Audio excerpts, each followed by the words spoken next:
주말 동안 1차 민생 탐방을 마친 민주당 이재명 후보는 책상에 앉아 정책을 결정하지 말고 국민 고통을 체감해봐야 한다며 당과 정부를 공개적으로 질타했습니다. 국민의힘 윤석열 후보는 김종인 전 위원장에게 공개적으로 선대위 합류를 요청했습니다. 김 전 위원장은 도와줄 수는 있다면서도 선대위 인선은 후보가 알아서 할 일이라 자신은 알지 못한다고 선을 그었습니다. 문재인 대통령이 국민의힘 윤석열 후보에게 선출을 축하하는 난을 전달했습니다. 문 대통령과 제1야당의 대선 후보인 윤석열 후보의 청와대 면담 일정이 성사될지 주목됩니다. 대장동 의혹의 핵심인 김만배 씨와 남욱 변호사의 구속 만료가 일주일 앞으로 다가왔습니다. 검찰이 그동안 관심이 쏠려온 윗선 관여 여부나 광범위한 로비 의혹의 실체를 공소장에 담아낼 수 있을지 주목됩니다.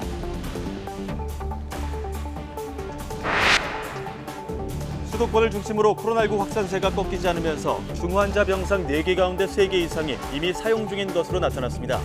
전국 중환자 병상 가동률 역시 62.1%로 병상 여력이 충분하지 않은 상황입니다.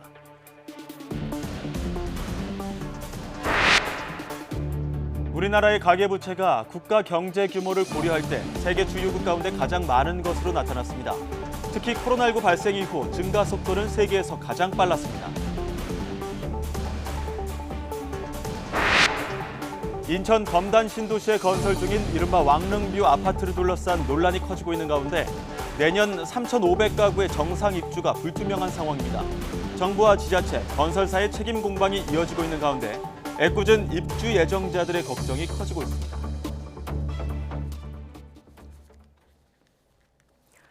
네, 여론조사 속 숨은 민심 분석해 보겠습니다. 이택수 리얼미터 대표, 배종찬 인사이트K 연구소장 두 분 모셨습니다. 어서 오십시오. 안녕하십니까? 예, 안녕하십니까. 국민의힘 같은 경우에 이번 주에 좀 빠졌거든요. 이제 컨벤션 효과가 조금씩 희석된다 이렇게 볼 수 있을까요? 변화가 있는 거죠. 그러니까 컨벤션 효과라는 것은 주로 이제 후보 정심으로 결집이 되는 것이고 정권 교체 여론이 높아졌다가 또 여당에서는 정권 재창출해야지, 네. 정권 유지해야지. 그래서 지지층들이 결집되는 효과가 있습니다. 핵심 지지층 결집 효과죠.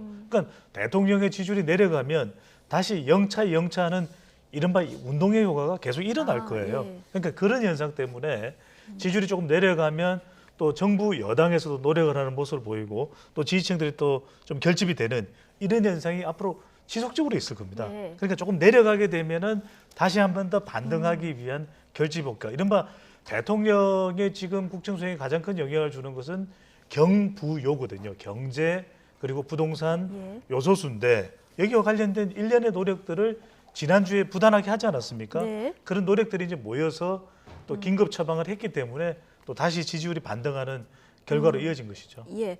그러니까 우리 진영이 내려가면 진영의 결집 현상은 앞으로도 계속 반복될 것이다. 자, 얘기를 해주셨고요.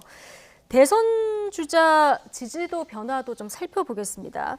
자, 이택수 대표님, 네. 윤석열 후보 선출되고 일주일 지난 시점의 여론조사 결과들이 이제 쭉 나오고 있는데 저희가 3가지 조사 결과 그래픽을 좀 준비를 했거든요.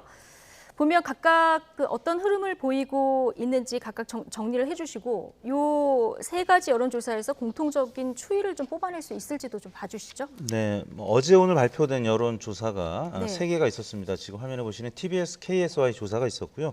그다음에 PNR 리서치, 한길 리서치 등의 3가지 조사가 있었는데 네.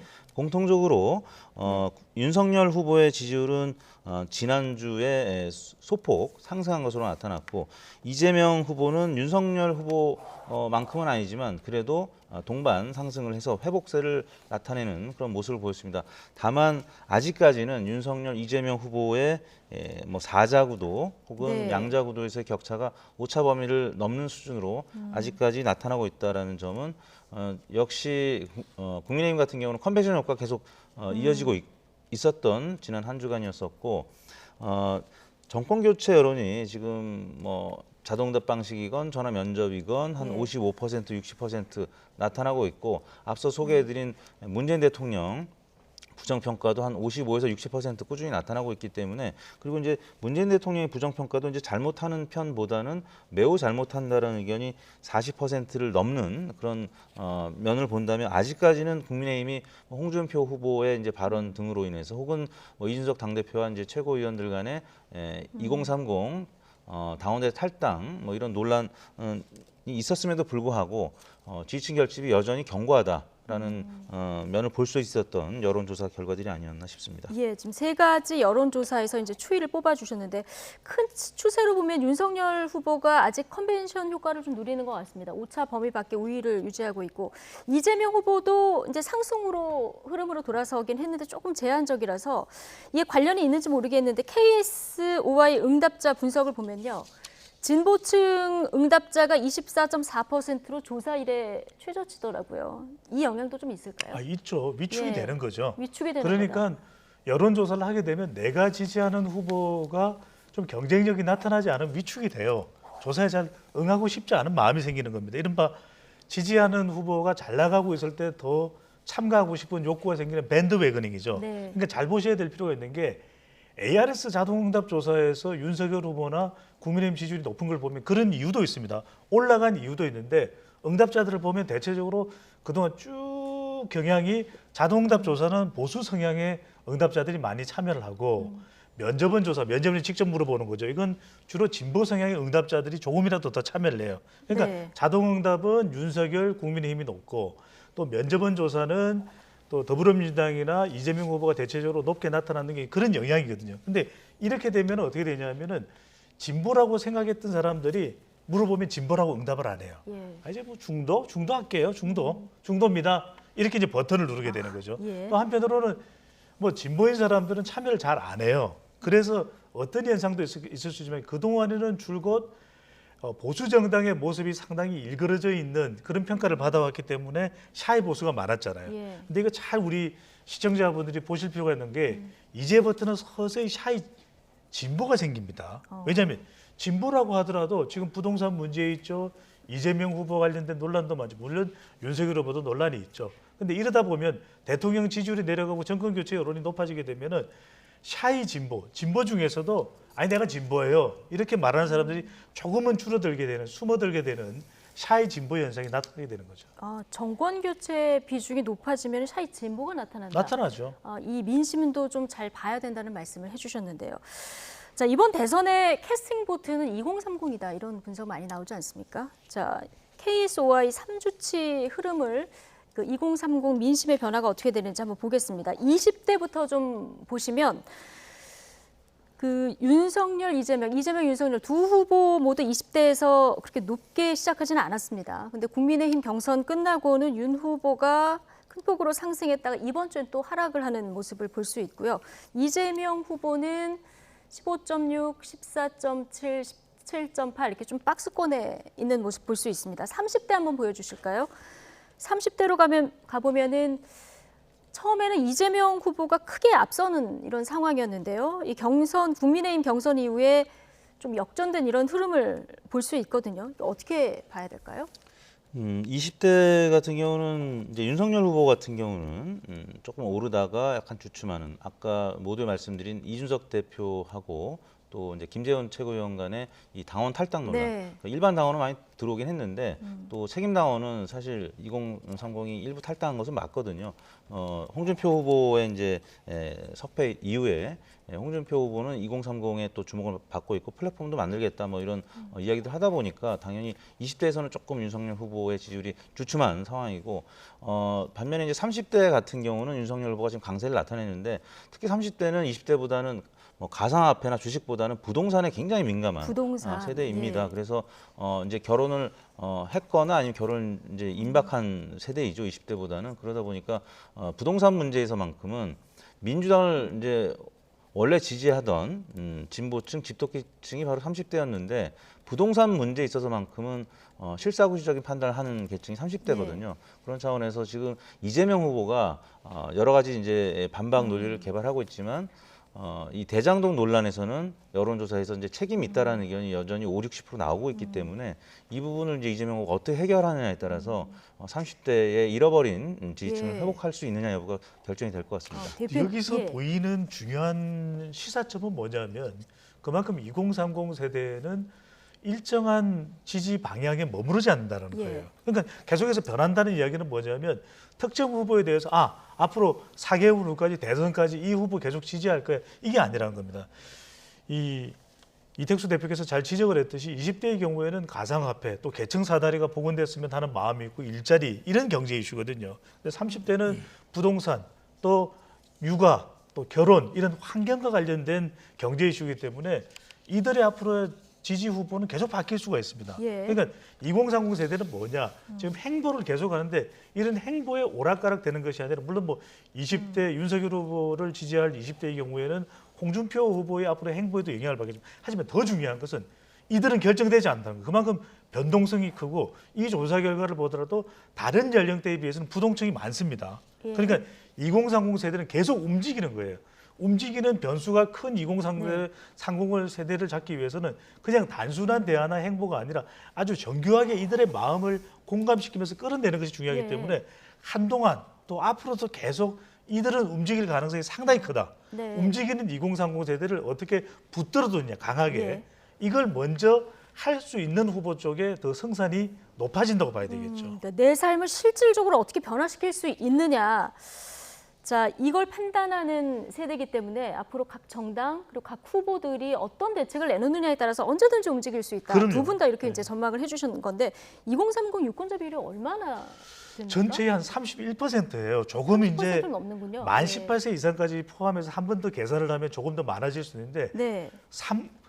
30%가 넘는다는 얘기는 전체 유권자 3명 중에 1명입니다. 그러니까 이들의 20대, 30대의 한 7, 80%가 특정 후보나 특정 세력에게 표를 몰아준다. 네. 지난 4월 재보궐선거에서 우리가 발견할 수 있었던 현상이거든요. 그러니까 20대, 30대가 왜 무서우냐. 아니 요즘에 왜 나는 40대인데 나는 50대인데 대선 후보들이 신경을 안 써. 이렇게 생각하실 텐데 네. 30대 이상, 40대, 50대, 60대, 70대 이상은 대체적으로 이 지지 성향이나 또는 정치 성향이 드러나 있어요. 그런데 2030 세대는 상당히 탈이념 세대인데다가 이들이 이제서야 집단적으로 투표를 하게 되고 집단적으로 투표를 하게 될 경우에 그들의 표심의 파괴력과 그 효과성을 알게 된 것이거든요. 그게 언제냐? 지난 4월과 6월입니다. 네. 4월 달에는 재보궐선거에 영향을 주고 6월 달에는 최초의 제1야당 30대 당대표를 만들어냈어요.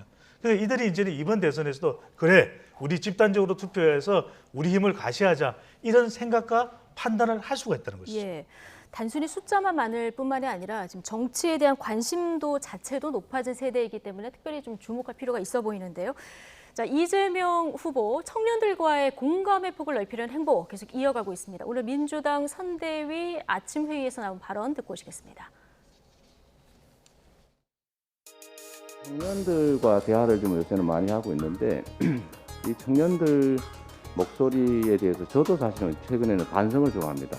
어떤 반성을 하느냐면 이게 우리는 고도성장 시기를 살아온 기성세대여서 기회가 많은 세상에서 정말로 다양한 도전을 하고 실제로 많은 성취들을 이뤄냈습니다. 그러나 청년 세대들은 저성장 사회에 살게 되면서 아무래도 기회가 부족해서 경쟁이 격렬하고 또 도전보다는 정말 절망과 위기를 더 많이 느끼는 그런 시대를 살고 있습니다. 그런데 우리는 사실 청년들의 문제에 대해서 그 어려움이 있지라고 생각은 하지만 정말로 그들이 느끼는 고통에 대해서 공감하고 또 따뜻하게 감싸 안고 개선은 못할지언정 공감하고 들어주려는 노력이라도 절실하게 했는지에 대해서 저 자신이 사실은 최근에 좀 깊이 좀 반성되고 좀 아팠다라는 말씀드립니다. 네. 자, 이재명 후보 공감이란 단어를 굉장히 오늘 많이 썼는데 나조차도 반성하고 아팠다 이런 말씀을 드린다는 얘기 듣고 오셨습니다. 자, 최근의 행보들을 보면 상당 부분이 청년층과 관계된 행보들을 보이고 있거든요. 좀 전에 두 분께서 2030 표시는 움직이는 거다 이렇게 얘기를 해주셨는데 돌아올까요? 돌아올지 여부는 역시 이제 민주당과 이재명 후보의 행보에 이제 달려 있죠. 사실 국민의힘 같은 경우는 윤석열 후보하고 이준석 당대표가 뭐 약간의 갈등이 있을지라도 이준석 당대표가 갖고 있는 20, 30대의 지지층이 있단 말이죠. 그래서 뭐 홍준표 후보가 이제 경선에서 탈락하면서 일부 이탈을 할지라도 이준석 대표한테 기대를 걸고 있는 20, 30대 계층이 있다라고 하면 민주당 같은 경우는 송영길 대표하고 이재명 후보가 사실 586 같은 세대의 정치인이란 말이죠. 어떻게 보면 경륜은 송영길 대표가 훨씬 더 이제 많은 편이고 그런 차원에서는 이재명 후보가 본인이 스스로 20, 30대의 아픈 부분을 달래주고 해결을 해줘야 된다는 건데 가장 크게는 이제 부동산 문제 이 부분은 해결해야 되는 거고 그거 외에 이제 공정하지 못했던 기회들을 어떻게 살려주느냐 이 부분들은 이재명 후보가 단순히 이제 공약이 아니라 뭐 이 현 정부 그다음에 민주당이 여러 지금 할 수 있는데 못했던 정책들 이런 부분들을 좀 강도 높게 질타하거나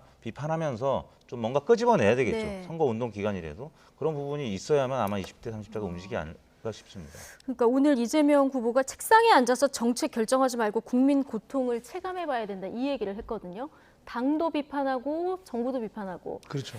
자, 이건 좀 차별화 전략이라고 차별화를 둬야 되겠다 이런 생각을 하는 걸까요? 차별화 전략인데 이제 두 가지라고 봐요. 하나는 이제 MZ 세대에 보다 가까이 다가가기 위한 차별화 전략이고 그동안 문재인 정부 여당에서 2030 세대에 대해서 많은 정책을 발표했지만 이른바 그게 2030 세대의 마음을 움직였냐면 그렇지 못했다는 거예요. 예. 기대감은 상당히 많아서 지난해 총선 때 더불어민주당이 압승한 배경도 2030이 여당에 힘을 실어줬어요. 그동안 야당이 발목 잡는다고 못했으니까 해봐 이렇게 됐던 건데 그러면서 2030의 기대감은 한껏 높아졌는데 2030 세대가 제일 싫어하는 게 뭐냐면 와서 듣는다라고는 막 난리법석을 떨면서 와서 정치인들이 들어요. 네. 그런데 아는 척을 하는 겁니다. 그래 뭐 들어보니까 이거잖아요.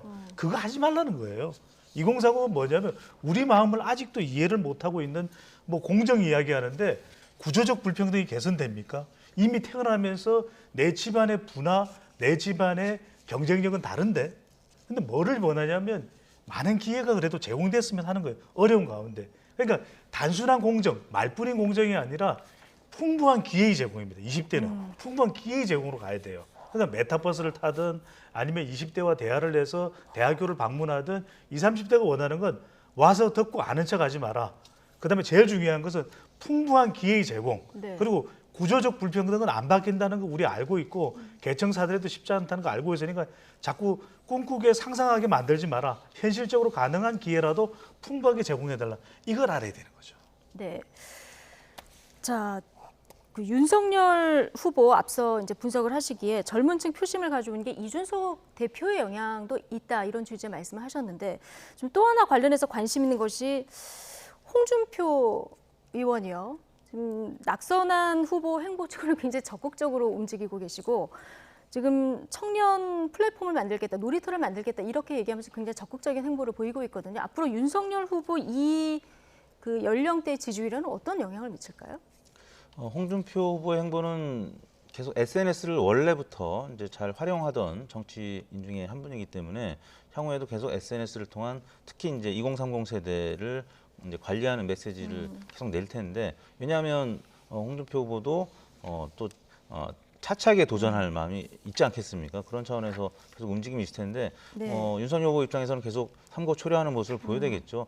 선대위에 어떻게든 뭐 명예직이라도 참여시키는 그런 방법을 도모해야 될 거고 일단 예. 그에 앞서서 김종인 전 위원장을 어떤 형태로 모실 것인지 이 부분이 이제 먼저 급선무일 겁니다. 그래서 김종인 네. 위원장이 결정이 되고 그다음에는 이제 홍준표, 뭐 유승민, 원희룡 등의 경선에 참여했던 경쟁자들과의 관계 복원이 중요할 텐데 일단 이준석 당대표하고는 뭐 약간 삐그덕거리면서도 네. 크게 문제 없이 이제 갈 예. 공산이 크고요. 나머지 경쟁 후보들과의 관계 또 가장 우선은 김종인 전 위원장의 거취 이 부분이 가장 관심의 대상이 되고 있는 것 같습니다. 예. 자, 이번 대선 변수 중에 또 하나는 누가 실언을 덜 하느냐. 자, 이 부분이 아닐까 싶은데 오늘 윤석열 후보가 김종인 전 위원장 출판 기념회에서 실언을 언급하면서 뭐라고 했냐면 내가 자료를 써왔다. 자, 이렇게 얘기를 하기도 했습니다. 지난번에 이제 전두환 옹호 발언 때문에 한 차례 이제 여파를 겪었기 때문에 신경을 쓸 수밖에 없는데 자, 광주 전두환 망언 이후 3주 만에 지난주에 이제 광주를 찾지 않았습니까? 네. 호남하고 광주 전라의 그 호남의 지지율 변화가 어떻게 변했는지 굉장히 궁금해서 저희가 한번 봤는데 일단 윤석열 후보도 지난주 대비 소폭 오르긴 했는데 역시 호남에서는 이재명 후보의 그 지지율이 견고한 흐름을 보이고 있어요. 여기서 우리가 반드시 알아야 될 게 네. 국민의힘 후보인 윤석열 후보가 호남을 갔잖아요. 네. 호남 지지율 때문에 간 게 아니에요.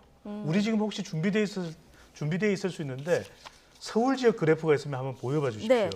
서울 지역 그래프를 보시면은 깜짝 놀랄 일이 네. 이번 대선은 서울입니다. 아, 대선은 서울 저희가 서울이 만들어 놓은 중요한 거 것이- 있습니다. 좀 보여주시죠. 네, 지금 보여주고 예. 계시네요. 네. 서울에서는 더 올라갔어요. 윤석열 후보가 호남을 왜 가느냐? 네. 그러니까 호남과 관련된 사람이 행정구역상으로 호남에 있다고 생각하시면 안 돼요. 네. 전국적으로 퍼져 있는 특히 서울이 많습니다. 서울은 부동산 영향까지 지금 지대한 변수가 되고 있는 곳이기 때문에 이번 대선에서 가장 중요한 지역 중에 한 곳이 서울이에요. 왜? 이재명 후보는 경기지사직을 역임했거든요. 예. 역대 대선에서 민주당 후보 중에서 서울을 못 이기고 대통령이 된 사람이 없어요. 그럼 배종찬 소장님 보시기에는 지금 서울에서 50%를 넘었거든요. 네. 자, 이 부분은 이제 부동산 관련 영향이 클 것이다 이렇게 이제 생각을 하시는데 거기에 더해서 가장 크죠. 가장 크고 좀 호남을 방문한 게 호남 지지율보다는 여기 그렇죠. 수도권에서도 영향이 있었다 이렇게 보시는 잘 거예요. 기억해 보시면은 김종인 전 비대위원장이 호남에 가서 광주에 가서 무릎을 꿇었잖아요. 예. 어디에서 승리를 했습니까? 재보궐선거에서 서울 그리고 부산에서 승리를 했잖아요. 예. 그러니까 호남을 가는 게 그리고 윤석열 후보가 김해 봉화마을을 갔잖아요. 아니 부산, 울산, 경남은 보수 성향이 강한데 아무리 예. 노무현 전 대통령의 고향이지만 김해 봉화마을을 왜 간 겁니까? 여기를 가야 그래도 조금이나마 조금이나마 2030과 여성과 중도층의 마음을 움직일 수 있는 예. 거예요. 그러니까 그 지역에 갔다고 해서 그 지역의 표심을 노린 게 아니라 호남을 간 건 뭐냐면 서울에 있는 서울이나 충청에 있는 호남의 민심을 움직여. 아이 그래도 윤석열 후보가 보수 후보인데 아이 그래도 호남을 가잖아. 이런 마음이 움직여. 그러니까 호남을 간 것은 뭐냐면 성동격서 전략입니다. 호남을 가서 서울의 지지율을 높이는 우리 시청자분들이 반드시 봐야 될 이번 대선의 가장 핵심적인 지역이 서울이에요. 예. 결국 서울을 포함한 수도권 민심 이것을 주목할 수밖에 없다 말씀이신데 수도권 민심에 가장 큰 영향을 미치는 건 역시 앞서 말씀하신 대로 부동산 아니겠습니까? 지금 윤석열 후보는 종부세를 전면 재검토하겠다 이런 얘기도 했고요. 이재명 후보는 이제 민주당에서는 양도세 관련해서 어떻게 할 것인가 이런 얘기들이 좀 나오고 있거든요. 자, 이 부동산 이슈는 앞으로도 그 대선 기간 내내 지속적으로 이제 영향을 미치는 그런 이슈일 수밖에 없겠죠. 그렇습니다. 국민의힘이나 윤석열 후보는 네. 부동산, 종부세 등등 해서 부동산 관련된 이슈를 계속적으로 파고들 것이고 민주당을 공격할 겁니다. 왜냐하면 코로나 전국에서는 이재명 후보가 경기도 지사로서도 코로나 관련된 여러 가지 위기 대응책을 잘 실천을 했고 보여줬습니다. 근데 이 부동산 문제는 이재명 후보가 경기도지사로서도 보여줄 수 없었고 사실 이 현재 그러니까 후보로서도 지금 뭔가 부동산 정책을 입안하고 바로 실현할 수 있는 사안이 아니기 때문에 그래서 국민의힘에서는 지속적으로 이 종부세라든지 부동산 관련된 이슈를 파고들 텐데요. 네. 일단 보수층에서는 세금 문제가 굉장히 민감한 문제이고 또 특히 진보층에서는 종부세 대상이 이제 서울에 많이 몰려있기 그렇죠. 때문에. 그리고 예. 이제 22일 날 종부세 고지서 발송을 이제 앞두고 있는 상황이고 예. 또 진보층에서는 집값이 워낙 지금 올라가 있기 때문에 집값 자체에 대해서 지금 불만들이 굉장히 많거든요. 네. 그래서 집값을 민주당에서는 떨어뜨리는 게 우선이고 또 보수 진영에서는 세금을 어느 정도 현실화시켜 줄 수 있는 이런 부분들이 굉장히 급선무기 때문에 이런 부분들을 파고들었을 때 일단은 서울이라든지 경기 그동안에는 민주당 혹은 이재명 후보가 굉장히 강세 지역이었었는데 이 부분 관련해서 부동산 문제 그리고 지난주에 이제 배 소장이 언급했습니다만 요소수 문제도 굉장히 또 민감하게 네. 이 수도권을 지금 강타했던 부분이기도 하고 그래서 이런 부분들을 이재명 후보가 어떻게 해결해 주는 모습을 보여줄 수 있을지 사이다 같은 그런 모습을 네. 보여줄 수 있을지가 이제 관건이라고 할 수 예. 있겠습니다. 자, 또 하나 변수를 보면 자, 민주당보다 경선이 늦었던 국민의힘 지금 막판 선대위 구성을 둘러싼 당내 갈등도 좀 보이고 있는데요. 관심은 김종인 전 비대위원장이 온다면 어느 정도 권한을 부여받을지가 관심입니다. 오늘 김종인 전 비대위원장 출판 기념회가 있었는데요. 윤석열 후보 축사를 하면서 러브콜을 보냈습니다. 듣고 오시죠. 우리 김종인 박사님은 특정 이념이나 진영 또 정파에 갇혀 있는 분이 아니라 늘 국민을 생각하는 이 실사구시의 철학으로 무장된 분이기 때문에 다 보수 정당이든 진보 정당이든 우리 정당이 정상 궤도를 일탈해서 개혁을 해야 되겠다 할 필요가 있을 때 늘 소방수로 모셔왔습니다. 그래서 저는 우리 김 박사님에 대해서 제가 뭐 아는 게 많지는 않지만 지금까지 살아오신 그 궤적을 보면 이쪽 저쪽 어느 쪽도 아니고 늘 국민 하나만 생각하고 국민이 먹고 사는 문제, 나라가 잘 되는 문제에 대해서 아주 실용주의 그 철학으로 가득 찬 분이라고 그렇게 생각하고 있습니다. 그래서 정치개혁뿐만 아니라 국가의 대개조가 필요한 그런 시점에 또다시 우리 김 박사님께서 역할을 또 하셔야 될 때가 이제 다가오고 있지 않는가 그렇게 생각을 하고. 네, 윤석열 후보에 이어서 이준석 대표도 오늘 러브콜을 보내는 이런 발언이 나왔는데 지난번에 배종찬 소장님께서 고차원 방정식이다 이런 얘기 하지 않으셨습니까? 김종인 위원장이 이제 원톱 선대위원장 역할을 맡게 될지 이것하고 만약에 오게 된다고 하면 중도 표심은 어느 정도나 흡수하게 될지 어떻게 전망하십니까? 지금 바로 그 이야기죠. 네. 빨리 와달라는 거죠. 네. 김종인 전 비대위원장이 빨리 와달라는 것이 윤석열 후보의 축사 내용이죠. 해석을 해보면 그 원톱이다. 네. 빨리 와라. 왜냐하면 그만큼 실사구시하고 중도층을 견인할 수 있는 능력이 입증된 인물이가 빨리 와서 날 도와달라 그 이야기인 근데 거죠. 좀 후보 생각 다르고 당 대표 생각 다르고 그 주변의 중진들 생각이 다 다르고 이런 후보가 제일 상황이지. 중요하죠. 후보가 제일 중요하다. 그러니까 우리가 이 고차 방정식을 할 때 누가 부가가치가 제일 크냐. 부가가치가 큰 이유는 일단은 선대위를 총괄할 수 있는 인물, 그만큼 무게감이 있는 인물이 김종인이라는 것이고 그리고 이것을 통해서 중도층을 견인할 수 있는 것이고 윤석열 후보가 앞으로 맞닥뜨리게 될 가장 큰 리스크는 바로 배우자 관련된 검증 리스크 아니겠습니까? 예. 이런 리스크가 있을 때마다 그 부분을 당도 아우르면서 전체적으로 유권자들에게 호소력 있게 위기 대응을 해줄 수 있는 그래야만이 MZ세대나 여성 지지층들이 이탈하지 않도록 보완해주고 그런 장치가 마련되거든요. 그런 역할을 해줄 수 있는 위기 대응의 역할, 그런 부가가치를 볼 때는 이 김종인 전 비대위원장만한 인물이 없다라는 것이 지금 축사 내용에 나타났죠. 네. 근데 여기서 핵심 뭐냐면 김종인 전 비대위원장의 중도층 견인이 5%가 됐든지 10%가 됐든 포인트가 됐든 도움을 줄 거예요. 네. 근데 더 중요한 거 김종인 전 비대위원장이 들어오면 홍준표 의원 합류 안 될 겁니다. 네. 안철수 후보 합당, 연대, 단일화 힘들어질 겁니다. 그러면 이들 때문에 홍준표, 안철수 후보가 협력하지 않아서 도망치는 표도 김종인 전 비대위원장 영입 정도 될 거다. 네. 그러니까 그 서로 간에 이 플러스 되고 마이너스 되는 것을 윤석열 후보가 앞으로 어떤 식으로 감당해내느냐 네. 이 부분이 더 중요하다고 봐야죠. 네. 플러스 마이너스 계산을 해보고 결국은 윤석열 후보가 결정해야 될 일이고요.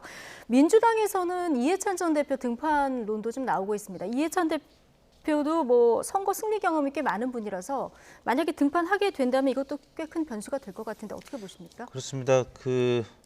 뭐 프로야구나 이런 스포츠를 봐도 이제 명장 감독들이 있지 않습니까? 많이 이겨본 감독이 또 이제 승률도 높은 거고 지금 민주당 같은 경우는 지지율이 워낙 정체 상태로 이제 빠져 있다 보니까 네. 약간 좀 패배 의식에 빠질 수 있는 어떤 위기 요인 또 빨간불이 이제 들어온 것 같습니다. 그런 차원에서는 승리를 많이 해봤던 이해찬 후보, 특히 이제 김종인 전 위원장과는 여러 번 대결해서 또 이겨봤던 경험이 있기 때문에 그래서 이제 아마 이해찬 전 대표의 이제 뭐 소환론이 다시 불거지는 것 같습니다. 네. 그런 차원에서 이해찬 또 원혜영 전 의원은 국가인재위원장으로 또 내정하기도 하고 새로운 인물들 계속 지금 수혈을 하고 있는 그런 모습들을 나타내고 있는데 네. 일단 당내의 규합도 중요하고 또 이제 정의당이나 혹은 김동연 후보 같은 당 바깥에 있는 진보 세력을 전체를 아우를 수 있는 네. 어떤 그런 그림을 그리기 위해서는 좀 연륜이 있는 경륜이 있는 이런 이해찬 전 대표의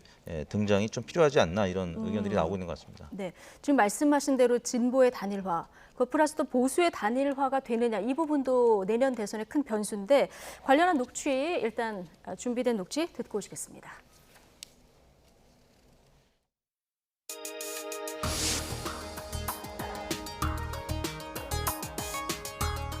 그러면은 뭐 지금 사실은 단일화 얘기를 계속 민주당 측에서 하고 있는데 그 여지는 전혀 없는 건가요? 근데 이제 단일화는 이제 이 양당 체제 하에서 거대 정당의 그 압박 전술이죠. 근데 민주주의 국가에서는 책임 연정만 있을 뿐입니다. 책임 연정은 어떤 예, 건가요? 각 정당 간의 네. 정책과 비전을 중심으로 그 권력 배분까지 함께 이루어지는 것이죠. 내가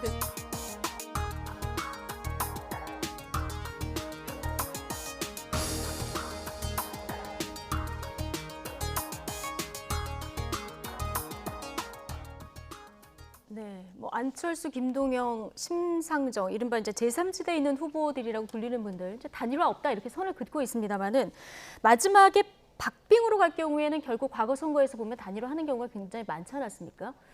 이번에는 어떻게 될지 굉장히 궁금합니다. 저희가 차기 대선 당선 가능성을 좀 봤더니 이 당선 가능성에는 이 세 분 지지율이 굉장히 낮게 나오는 상황이라서 마지막에 정말 단일화 안 하고 그대로 갈지 이 부분 굉장히 궁금하거든요. 단일화를 안 할 가능성이 저는 상당히 높다고 봅니다. 이번 이번에는 안 할 대선과 가능성이 높다. 예, 이전 대선이 다른 것이 단일화를 했을 때 군소 후보가 얻을 수 있는 정치적인 이득이 있을 때 단일화를 하는 거거든요. 예. 이번엔 거의 없어요. 별로 없어요. 그렇기 때문에 굳이 단일화를 해야 될 이유가 없는 거죠. 하지만 이들은 작은 거일이다. 왜? 이번 대선은 진영 간 치열한 대결이 펼쳐지는 프레임 전쟁입니다. 그러니까 당선 가능성을 물어보면 안철수, 심상정, 김동연 이 인물들의 지지율은 확 줄어들죠. 당선 가능성은 확 줄어듭니다. 그런데 네 글자만 기억하시면 됩니다. 이심전심 아니고요. 이심윤안입니다. 이심윤안. 이재명 후보는 심상정 후보 마음 잡아야 됩니다. 그리고 윤석열 후보 윤안이죠. 윤석열 후보는 안철수 후보 마음 잡아야 가능성을 더 높일 수 있습니다. 이심전심 아니고 이심윤안. 네. 네, 알겠습니다. 배종찬 소장님 전망이 맞을지 좀 지켜보도록 하겠습니다. 이택수 리얼미터 대표 배종찬 인사이트K 연구소장 오늘 두 분과 함께했습니다. 고맙습니다. 네, 감사합니다.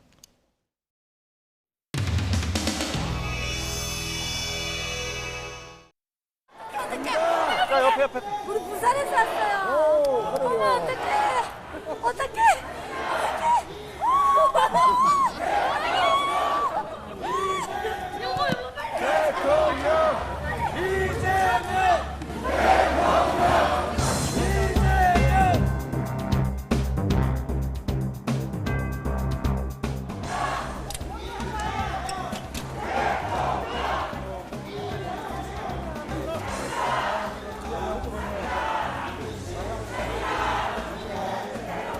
절대 망하고 싶지 않습니다. 그래서 열심히 하고 있고 저희 직원 11명이 정말 헌신해 줍니다. 부산 재미없잖아 솔직히. 좀 재밌는데 예를 들면 강남 같지가 않은 측면이 있는 거예요. 그러니까 젊은이들은 똑같은 조건에서 올라가고 싶어요. 그냥 그보다 더 나은 환경을 만들어야 돼요. 그러니까 부산의 매력을 계속 키운다. 부산의 문화나 또 관광 자원이라는 거 상당히 우수하잖아요. 발전 잠재력도 높고.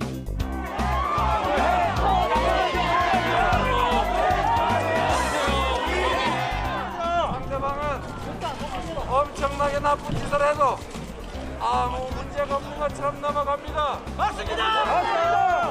이제 우리가 어떻게 해야 될까요? 조심. 언론사가 돼야 됩니다. 맞습니다.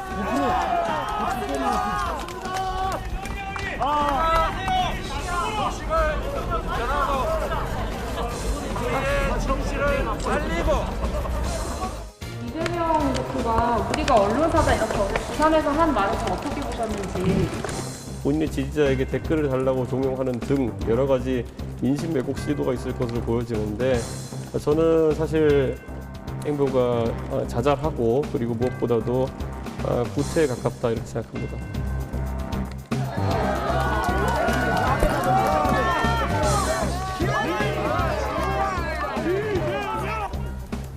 어디 가서 말 실수 하나 안 하려고 정말 노력하는데 이만한 걸 가지고 막 이만하게 만들고 누군가가 이 기울어진 운동장을 정상적으로 만들어야 됩니다.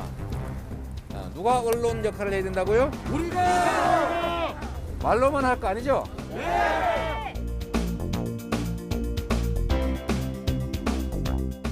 간접적인데 나 많이 썼고 인프라 구축은 직접 혜택이 없잖아요. 어디 항만 만드는 게 나하고 무슨 상관이냐.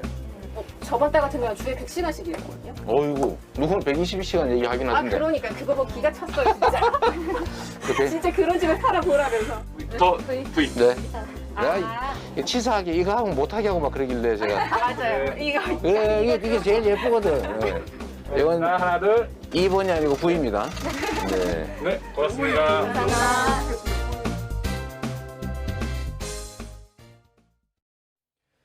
청와대의 울산시장 선거 개입 의혹과 관련해 송철호 울산시장 등 관련자들의 재판에 넘겨진 지 22개월 만에 고발인인 김기현 국민의힘 원내대표가 증인으로 출석했습니다. 서울중앙지방법원은 오늘 송철호 시장 등에 대한 공판을 열고 당시 울산시장이던 김 대표와 박 전 비서실장인 박모 씨를 증인으로 불렀습니다. 김 대표는 법정 출석에 앞서 대한민국 역사에 다시는 있어서는 안 될 최악의 선거 범죄라며 당시 경찰 수사와 관련해 청와대에 매우 구체적인 지시가 있었고 10여 차례에 걸쳐 수사 진행 경과를 보고받기도 했다고 주장했습니다. 이에 맞서 당시 울산경찰청장이던 황운하 의원도 기자회견을 열고 김 대표 측근들의 비리는 수사와 재판으로 밝혀진 사실이라며 도리어 국민의힘과 검찰의 긴밀한 협조 아래 진행된 제1회 고발 사주 사건 아닌가 하는 강한 의심이 든다고 맞섰습니다. 대장동 의혹을 수사하는 검찰이 천화동인 4호 소유주 남욱 변호사와 과거 성남도시개발공사에서 전략사업실장을 지낸 정민영 변호사를 잇따라 소환했습니다. 서울중앙지검 전담수사팀은 오늘 오전 정 변호사를 구속영장 기각 뒤 처음으로 소환했고 오후엔 구속 상태인 남 변호사도 구치소에서 불러 조사하고 있습니다. 검찰은 화천대유 대주주 김만배 씨에게도 오후 출석하라고 통보했지만 김 씨가 응하지 않은 것으로 파악됐습니다. 김 씨는 지난 10일과 11일에도 연거푸 검찰 소환에 불응했는데 건강상의 이유를 든 것으로 전해졌습니다. 공군에서 또 부사관이 강제추행을 당한 뒤 극단적인 선택을 했다는 의혹이 제기됐습니다. 지난 5월 성추행과 2차 가해를 당하고 숨진 고 이해람 중사 사망 사건과 비슷한 시기에 비슷한 사건이 발생한 건데요. 군 검찰은 진작에 강제추행 사실을 확인하고도 성폭력 이슈에 대한 국민 관심이 잠잠해질 때까지 사건을 은폐 축소하려 했다는 비판이 나옵니다.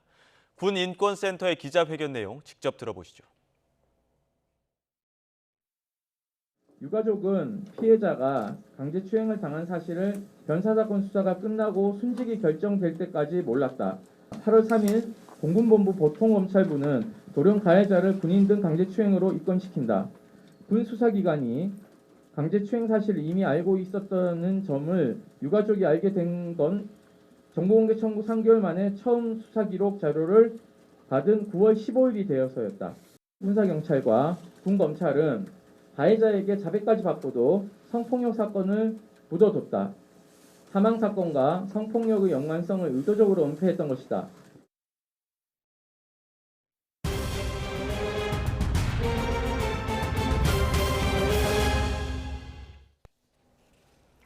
네, 수도권을 중심으로 코로나19 확산세가 좀처럼 꺾이지 않으면서 이 지역 중환자 병상 4개 중 3개 이상은 이미 사용 중인 것으로 나타났습니다.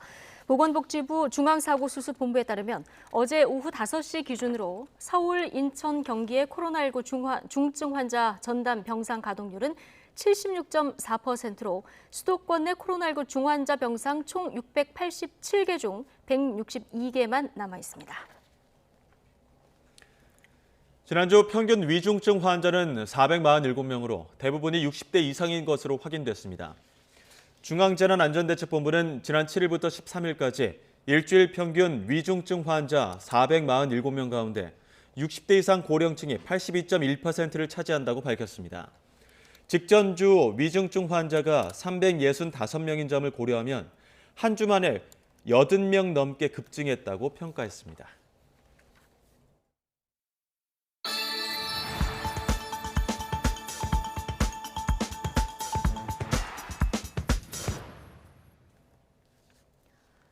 공기오염으로 악명이 높은 인도 수도 뉴델리의 상황이 심각해지면서 모든 학교에 휴교령이 내려졌습니다. 시내를 관통하는 강도, 각종 독성 물질이 흘러들어 죽음의 강으로 변했습니다. 보도에 김형근 기자입니다.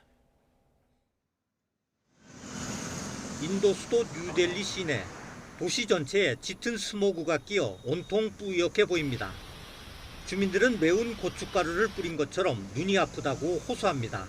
बिल्कुल यानी कि आंखों में पूरा लग रहा है स्मोकी हुआ हुआ है चारों तरफ सांस लेना भी मुश्किल हो रहा है. 뉴델리의 초미세먼지 농도는 세계 보건기구 안전 권고 기준의 20배가 넘습니다. 병원은 눈과 호흡기 질환 환자로 넘칩니다. हेल्थ में सर छाती भारी हुई है, गले में खराश हुई है, गला कम से कम 15 दिन बाद खुला है, जबकि अभी की पॉल्यूशन अभी आप लोग वर्किंग कर रहे हैं तो देख रहे हैं. 스모그의 원인은 농가 때문입니다. 추수를 끝낸 뒤 논밭을 마구 태우면서 급격히 공기가 나빠졌습니다. 여기에다 쌀쌀해진 날씨에 난방을 시작하면서 오염은 더욱 심해졌습니다. 특히 어린이들의 피해가 심해지자 당국은 모든 학교에 일주일간 휴교령을 내렸습니다. 건설 공사장도 폐쇄됐습니다. सोमवार से एक हफ्ते के लिए स्कूल फिजिकल बंद किए जा रहे हैं. वर्चुअल क्लासेस चलेंगी लेकिन फिजिकली स्कूल बंद किए जा रहे हैं ताकि हमारे बच्चों को घर से बाहर ना निकलना पड़े और उनको पोल्यूटेड एयर में सांस ना लेनी पड़े. 뉴델리 시내를 관통하는 강도 공기만큼이나 심각합니다. 마치 눈이 쌓인 것처럼 보이지만 실은 폐수 때문에 생긴 거품입니다.